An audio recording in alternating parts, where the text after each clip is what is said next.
ఈ రోజే డౌన్లోడ్ చేయండి, మీ ఫేవరెట్ షోస్ చూడండి.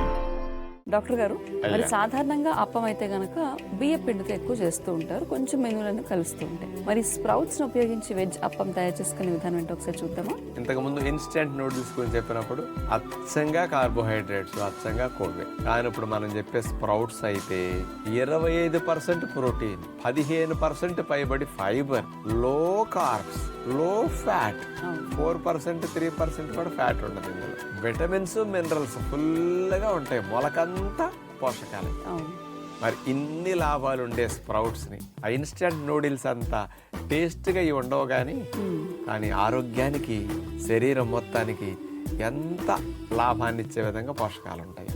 అలాంటివి కొత్త బట్టలు కట్టినప్పుడు, పట్టు చీరలు కట్టినప్పుడు ఇన్స్టెంట్ నూడిల్స్ తిన్నా కానీ ఆరోగ్యంగా మనం బాగుండటానికి ఇలాంటివి మనం చేసుకుంటే బాగుంటుంది. అంటే రోజు నానబెట్టుకుని మొలకలు కట్టుకుని ఒట్టిగా మొలకలు తింటాం కంటే బోరు కొట్టినప్పుడు మొలకలు మిగిలిపోయినప్పుడు ఇలా చేసుకుంటే కూడా బాగుంటుంది.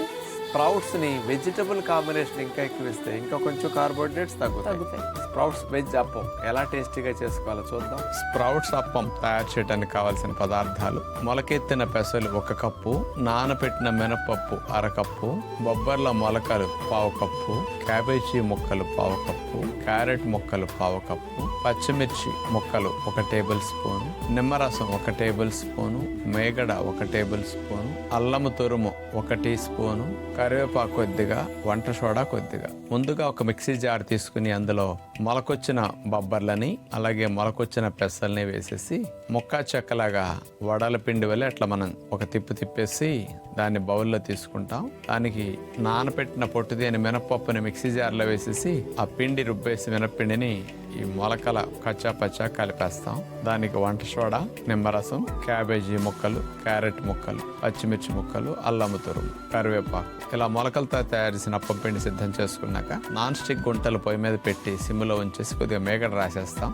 దాంట్లో ఈ మొలకల పిండిని అందులో వేసేసి సన్న సెక్క మీద మెల్లగా కాల్చుకోవాలి. ఒకవైపు కాలిన తర్వాత వాటిని తిరగేసి మరోవైపులో కాల్చుకుంటాం.